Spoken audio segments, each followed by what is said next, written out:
A little while back, I did a poll asking what list you guys wanted to see, and it was such a close race that it was almost a three-way tie. So I figured, what the hell, just do them all. So that's what we're doing, starting with this one. And it's Bigfoots. Now, I did a list of Bigfoot movies before, so this is part 2. And I guess I should explain my technique for selection of this 10, because I often get comments like, you forgot this one, or what about this one? So I'll give you the detailed rationale for why I chose these 10. And that's that there wasn't one. I had every single one of these movies that I had collected over time, and I just picked the first 10 that have Bigfoot in it that I haven't already covered. So enjoy. Number 10. Looks like we're checking out 2022's Bigfoot or Bust for some reason. It starts with Lisa London chasing a pretty silly Bigfoot-suited guy, and then what's a bath without bubbles? And this is written and directed by Jim Wynorski. And the box art will tell you that he's the man who brought you Chopping Mall and Return of the Swamp Thing. But it's very obvious that this is no Chopping Mall or Return of the Swamp Thing. I mean, budget-wise, it's not even Man-Thing, the sci-fi movie one. And you know, almost every person that has shown up in this so far has appeared in one or two of the old Sedaris Bullets, Bombs, and Boobs movies. And I heard Bigfoot likes big titties, right? And I'm not sure what's going on here, because people just start talking to the camera because I guess they're making a documentary about hunting Bigfoot. And I'm fairly confident that most of this was simply improvised on set. You're gonna shoot him with it. Okay. Okay. Where? In the butt, right? In the butt? I say in the butt. In the butt? Oh, no, we need to shoot him in the balls. In the balls? Nasty. I mean, if he's not cooperating. Like that? Yeah, Okay. exactly. And I don't know what's going on, because time travelers appear and they have a laugh track. They kind of need it, because the comedy just, it just ain't working. You know, I think it's time for Bigfoot calling. Yeah, Tarzan style. Oh! Is it working? Oh, Bigfoot! And there's some stellar plot points, like figuring that Bigfoot would be attracted to the sound of a squeaking trampoline, so they all bounce on one. And you know, I'm gonna point this out. This is billed as the, well, breast Bigfoot movie ever made. So on one hand, you know exactly what to expect, right? But on the other hand, at more than a third of the way into the film, the most you're getting is girls in bikinis and bras. And how about this? This is their Bigfoot. And this is a movie by a guy who's been in the industry for like 40 plus years. This is the first thing that popped up when I searched the internet for Bigfoot costume. So, you too can have a Hollywood-style special effect just by ordering your costumes online, I guess. And then, at literally the point that it looks like nudity is going to happen, this does.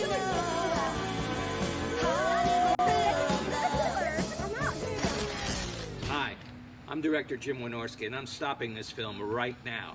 There's just too much gratuitous sex. And I just don't know who this movie is for. Like if you're trying to watch a comedy, this ain't it. And if you want a horror flick, this is nowhere near that. And if you just want like milfy softcore titillation, you're gonna be extremely disappointed as well. Don't expect any plot, any story, or anything like that, but I guess you can expect a musical number that I guess is partially on key. Not gonna fail. Oh, it's Bigfoot or bust. Gonna get you with lust. On the plus side, this features absolutely no Bigfoot rape. Number 9. Sometimes you just hear a title and know what's coming, and that sure is true for 2013's Sex Squatch. And there's a meteor crash, and how about this? Oh, so are you gonna show me why they call you Johnny Longbone? Many a doe have fallen from my Be Extra Skin monolith, and you are about to join the list. And right away there's a Bigfoot and he kills people. And Right off the bat, I'm going to tell you that this is from Chris Seaver, the man who gave us the Filthy McNasty films and Teen Ape. And if you've seen even one of his films, this is par for the course. Silly wigs, goofy dialogue and accents, all for the low, low price of $7.95. So the plot here is that a bunch of friends decide to have a big weekend party with the intent to get their young friend laid. But the Sasquatch is there, and he talks, and his name is apparently Stinkfist. And Joey doesn't just want to have sex, he wants a relationship. Like all the Seaver films, everyone seems to be having a ton of fun, and the acting is probably better than you would expect for a backyard film called Sex Squatch. Sasquatch! No, I'm a sex squatch. And would you mind terribly if I used your body to masturbate with? There is some Bigfoot rape, but I think they may be a first on Bigfoot list. It's all of the male variety. And I don't know who the actress is playing Joey's mom, but holy hell, she commits and is pretty hilarious. Donuts? I've got toaster pastries. Woohoo! And I guess that the kid playing Joey is sort of doing a Michael J. Fox impression. Wow. Okay.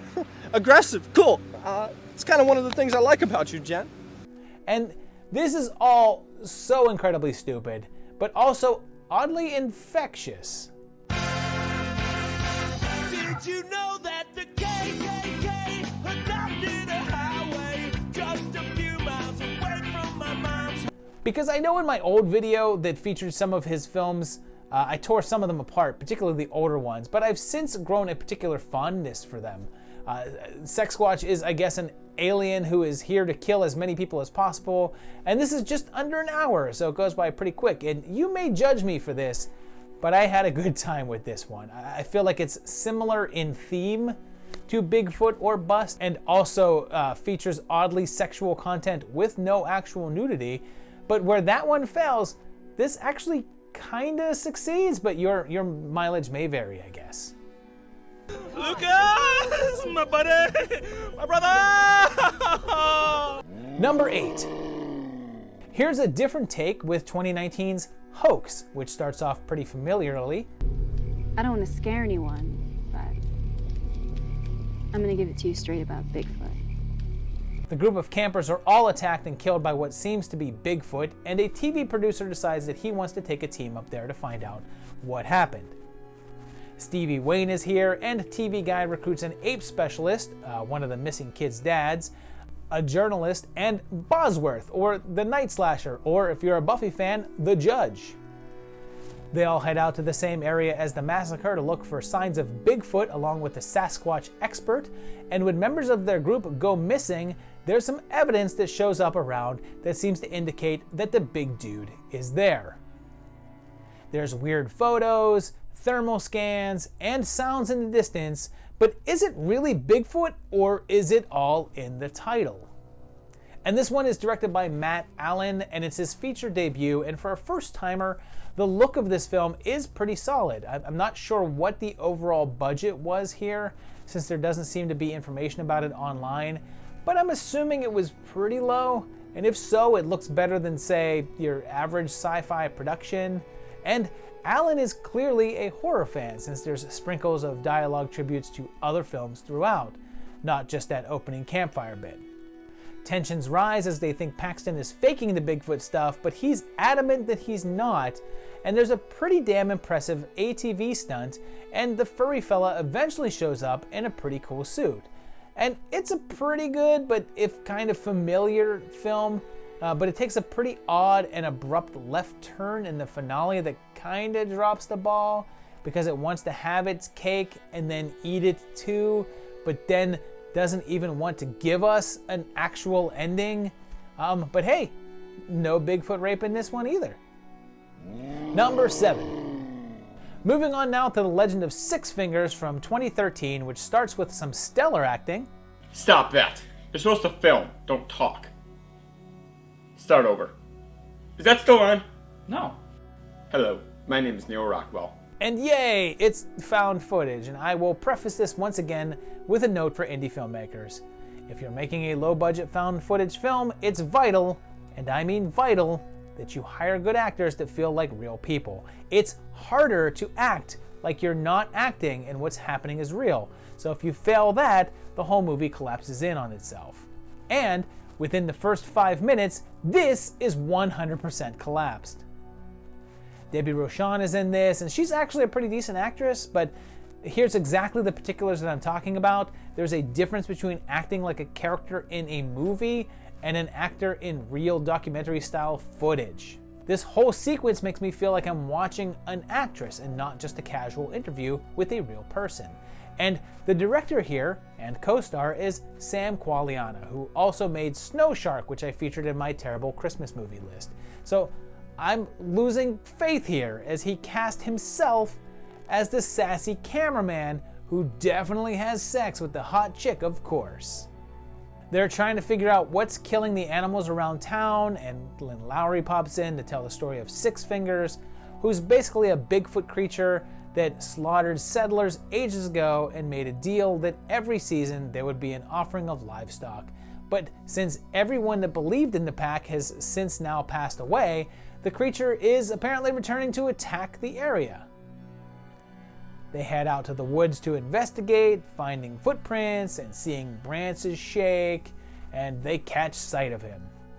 They then just sort of stay there, and when it shows up outside the tent, the one guy doesn't believe his friend. Like you just saw it there. Why wouldn't you think it was there? And then there's lots of walking through the woods and this extremely realistic interaction. What's up with the camera? You guys filming us? We're actually making a documentary about the area. Mostly trying to solve the mystery of the recent slaughtering of domesticated animals in the area. Wasn't me. You guys mind if we ask you a few questions? Nah, go ahead. Yo, wait. Yo, is this gonna be on TV? And this is the good look at the Bigfoot suit. And yeah, this one is a bit hard to get through. It's pretty clearly just a backyard feature with very, very, very little money involved. So it boils down to watching two guys basically bicker at each other for 90 minutes. Number 6. We're heading on now to Terror at Bigfoot Pond, which begins found footage style with these two on a trip to New Mexico. And then I know I'm in trouble because the next full 5 minutes is just driving footage while an extremely drawn out opening credit sequence plays. And you think I'm exaggerating? No, the first credit on scene is at 2:22 with the final one going at 8:50. That's actually 6.5 minutes, and everything in between is just driving around while stock music plays. Then they meet up with their friends and they just kind of improv a bunch of dialogue while the main character films them, because again, this is found footage, although no reason is ever given for why he's filming a bunch of people just standing around talking. And then everyone is excited to go to the pond, and it's literally a small pond. This is what they are excited about hanging out in. It's like 6 inches of water that they actually have to sit down in. And then we get this extremely natural bit of dialogue. What the f was that? That was a huge splash. That was a monster of a fish. Fish? Dude, it's basically a rain puddle. There's no damn fish in there.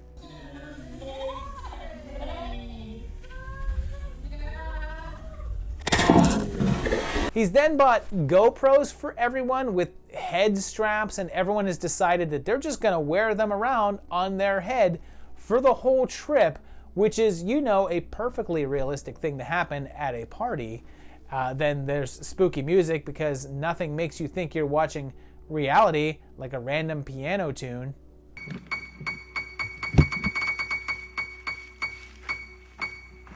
Bigfoot shows up occasionally and I guess just messes with them by stealing their food. But like 80% of this is just these people hanging out and chit-chatting, and they tell a ghost story about a mummy and then do a naked drum circle dance. But it's not only the worst drumming you'll ever hear, but some of the worst dancing you'll ever see.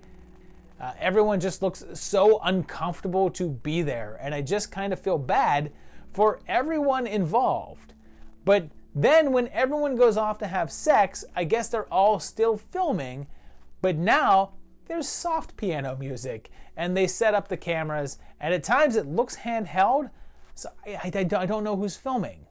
The big guy starts killing everyone, and oh my god, how is there a half hour left of this? And then everyone is just scrambling around, but they still feel the need to talk directly into the camera. And guys, you know that I don't say this lightly. You know some of the things I've seen and watched before. But this is easily one of the worst things I have ever seen. And like, I don't even really blame the actors, especially when they have to deliver lines like this. Ah, I got my compass. I remember using my compass in astronomy class. Who knows I would ever have used this. This could give me better direction. And keep in mind that a portion of the end of this film, I guess, supposes that the Bigfoot has strapped on the GoPro and is actually filming. That actually happens. Kelly. Kelly. Kelly. Kelly. Kelly. Kelly. Kelly, it's us. Kelly. I hate you, Tara Bigfoot Pond. I heard something. Number 5. Maybe we'll have better luck with 2006's Sasquatch Mountain, also called Devil on the Mountain, and at least we're more respectable because Ed Harley shows up. And there's Bigfoot action right away as Lance's wife gets killed. Ron Howard's dad is here, as is Dr. Gordon, and there's a bank robbery, and one of the Yellow Power Rangers is here, although I think most people know her as the girl walking around nude in Not Another Teen Movie. There's a car wreck, which is represented this way.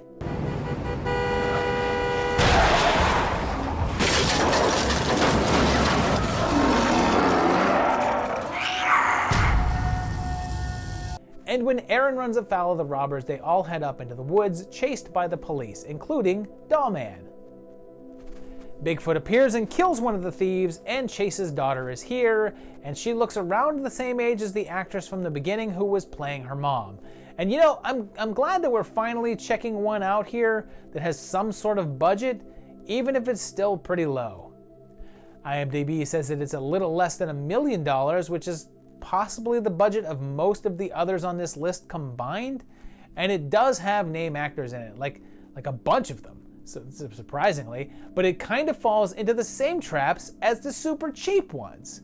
It's a lot of walking around in the woods, plenty of talking scenes, and other time-killing tactics, and I think for a brief moment that Lance forgets what movie that he's in.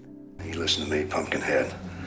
We can start shooting and killing each other right now. It's up to you. And the entire middle of this movie is basically comprised of people sitting around a house and telling war stories and confessions about their fathers, and shots down Serena Vincent's shirts, and they mainly keep the footy one hidden, but when you see him, I guess he's fine. It's better than a suit and a bag Sasquatch, I suppose, but let's hear it for this movie and oddball insults.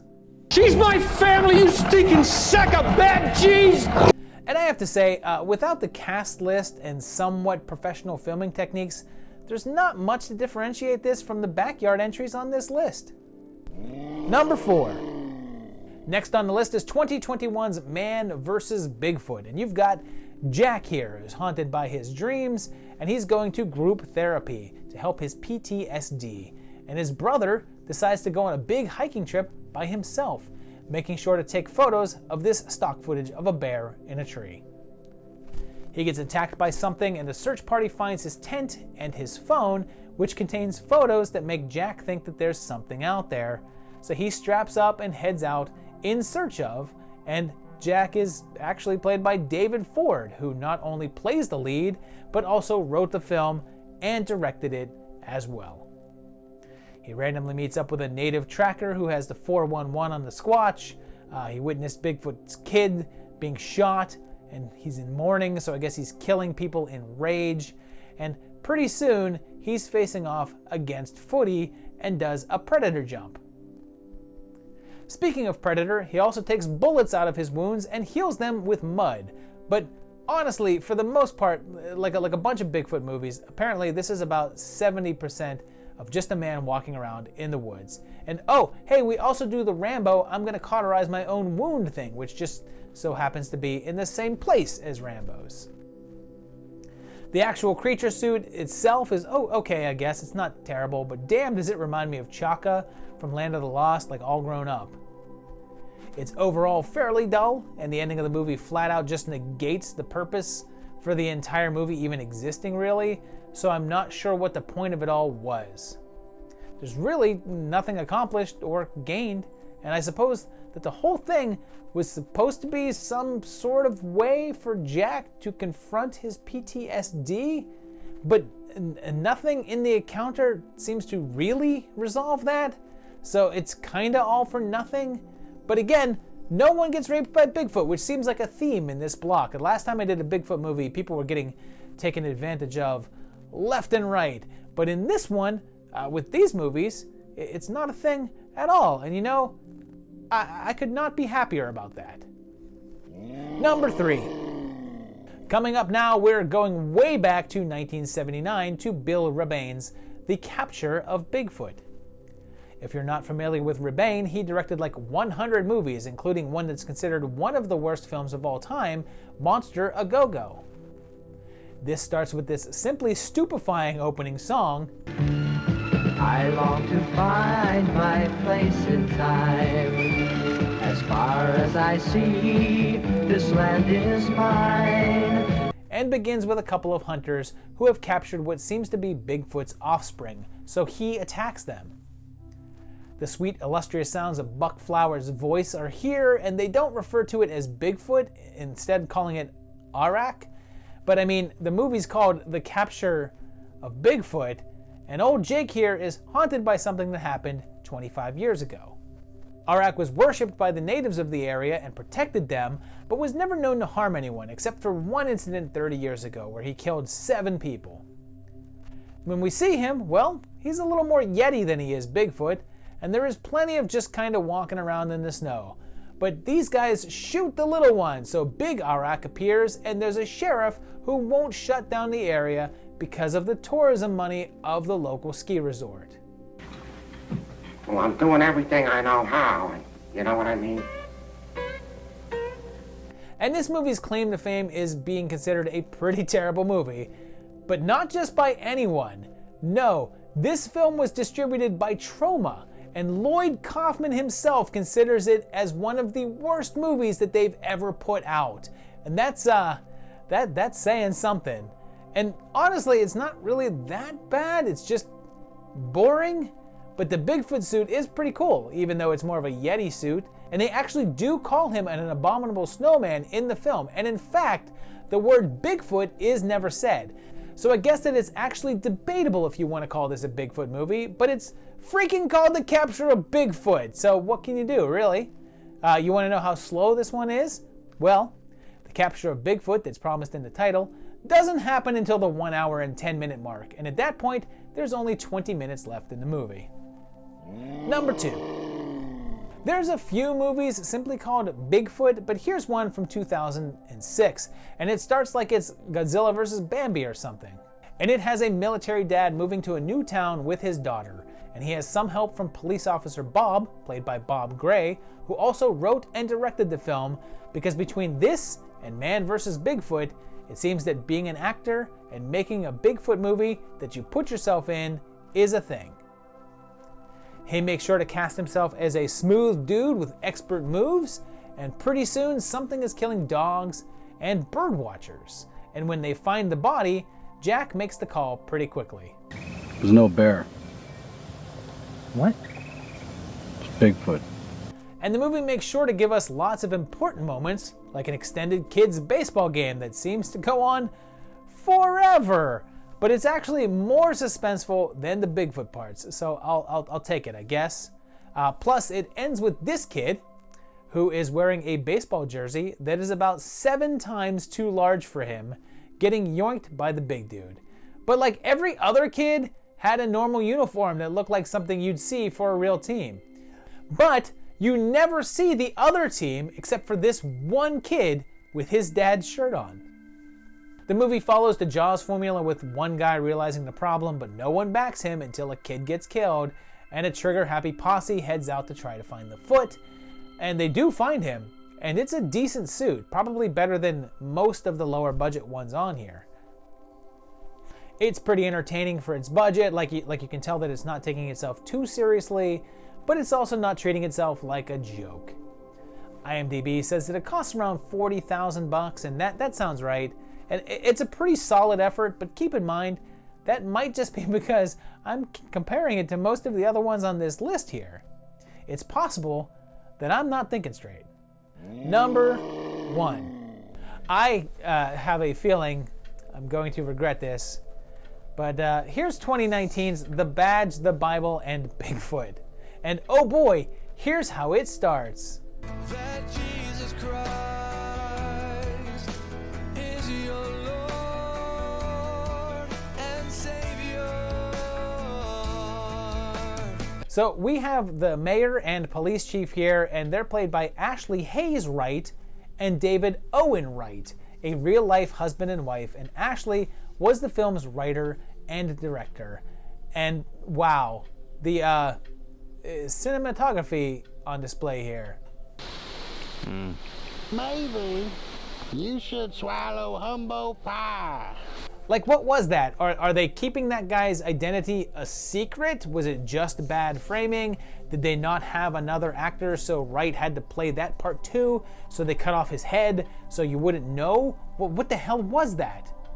The plot is that there's a bunch of fires, so they're shutting down the police department to assist the fire department since that's a pressing issue. And the crime level is low enough that they needed to put the funds towards the concern that is threatening the town. But the movie treats it like that's a really terrible thing that's being done. But there's no explanation why it's bad except that the chief loses his job. So that means that we get more shots of the couple walking around to songs about Jesus, because this is very much a Christian production. And then there's reports of Bigfoot. And yep, they're purposely not showing this guy's face. So we get an entire scene like this. All this stuff in the news about Bigfoot, come on. But can't you just check it out? I don't have any extra man to go looking for a Bigfoot.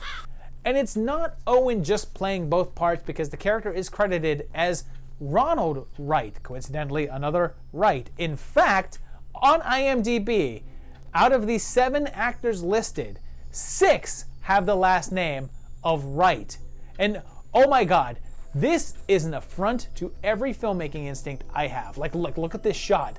She's here and she's talking to the chief, and it's a 2-shot. And then they have her leave the shot, and they just pan the camera to nothing. But then cut back to show the chief leaving the shot, and he's where she just was before the pan. You're in the same shot and just cutting back to your start position.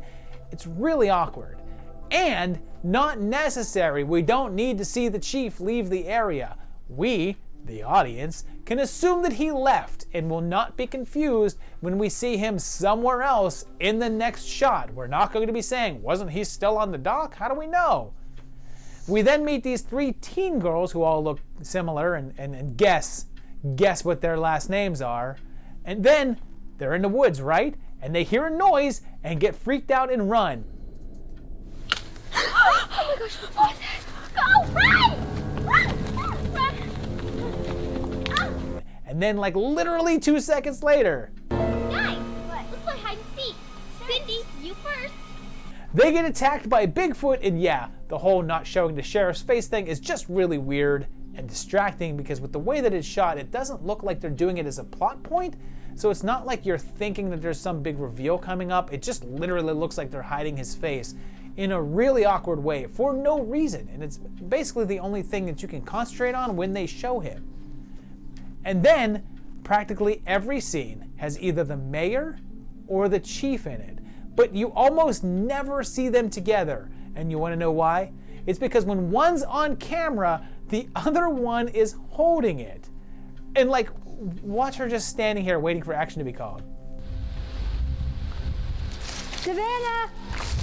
So Chief like prays for God's help to fight Bigfoot, and I know I'm going to get some comments for this, but I mean, if God really wanted to help prevent Bigfoot from killing the girls, wouldn't he have done that earlier? Did they need this guy, this specific guy, to ask him for the help before he intervened? And how is that fair to the girls?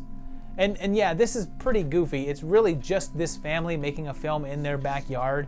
And I mean that as literally as I possibly can. The budget for this is listed as being around $20,000 on IMDb. And there is absolutely no way that's possible. Like, it's funny to watch in the sense of, what would a film look like made by two people and two people only who have absolutely no clue how filmmaking works?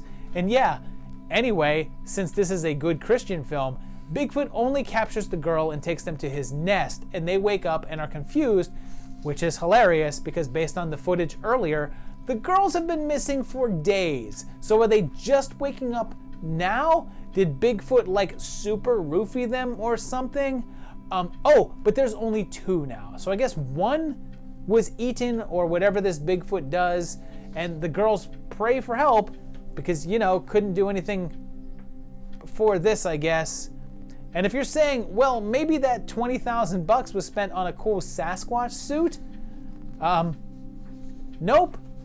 And then watch this combination of shots and see if you can figure out what the hell is going on.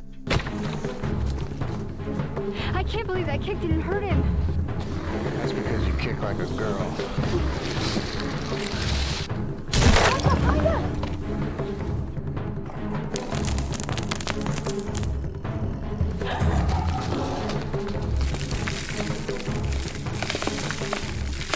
I don't know if this is incompetent camera work, editing, or just both.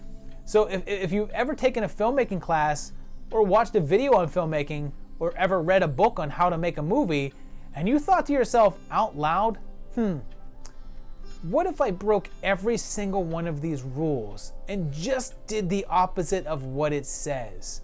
Then, oh boy, do I have a movie for you. I think it's time to throw away these violent movies and these monster films. There's got to be some cleaner action movies I can be watching. Maybe I'll be less irritable and negative if I stop watching so many violent movies.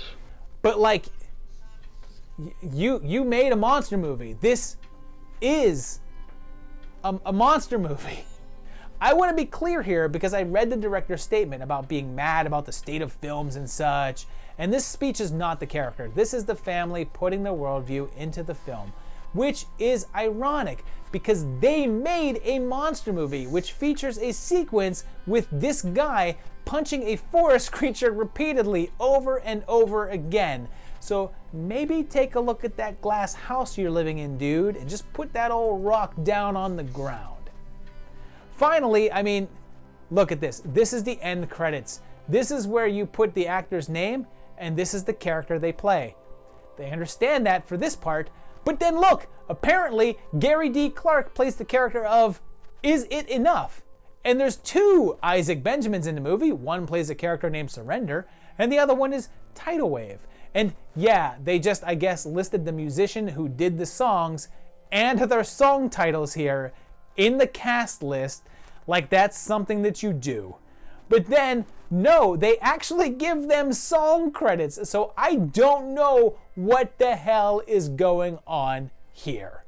Forget about it. So there you have it, 10 movies, all featuring the big guy of the foot status, of varying degrees of quality, although most of these were pretty bad. The majority of this block of movies was just people wandering around in the woods talking to each other. A lot of that happens in Bigfoot movies. Way too much of that happens in Bigfoot movies. But there was a couple of bright spots. There was a couple of fun bits. Overall, there was a couple of things I would call some of the worst movies I've ever seen in this block. Also, looking at you, Tara Bigfoot Pond. Yeah. Let me know what you thought of these, or if you've seen any of them, or if you now want to see them based upon how insane that they look. And tell me in the comments below. Also, please feel free to like the video if you enjoyed it, If you like what you see on the channel, click on subscribe if you haven't already. Hit that bell if you want notifications of new videos. And check out my Patreon page at patreon.com/movietimelines. I sure would appreciate that. These guys go there and they are awesome. Thank you to them. And thank you for watching this video. And we'll see you very shortly for another great one. Thanks a lot, guys, and bye-bye.